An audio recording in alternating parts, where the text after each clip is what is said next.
safe. And if he's not violent or schizophrenic, he might be offended by that. I said, but I would rather offend him than die. How many deranged white men have committed atrocious acts of murder in the last 10 years in America?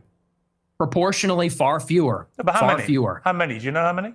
You have a research team. You pull it up. I don't have it in front of me. You're obviously extremely exercised by that one story, which was horrific, for the record, absolutely horrific, and should never have happened. The person who perpetrated that evil act had a string of previous offences and should have been picked up more, and it should have been amplified more. I completely concur with all of that. But I just suspect you have no idea how many white people have committed similar crimes, do you?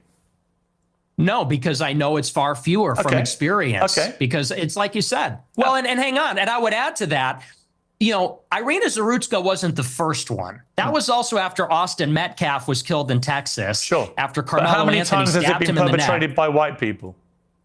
Well, hang on. Let me finish my point. But you're implying that white people don't do this. And my point to you, Nick Fuentes, is of course. Oh, I never said white people don't do it. Of course, deranged white people commit heinous acts. But you don't either know. No disagreement. You neither know nor care, or maybe both. Maybe you do know but don't care.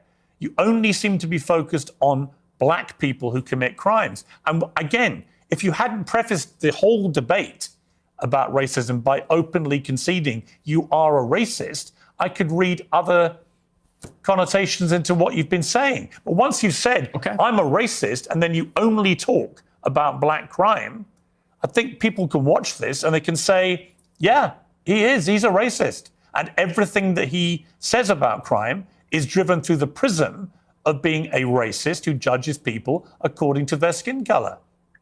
Well, it's funny because it's quite on the contrary. And I said this in a similar monologue.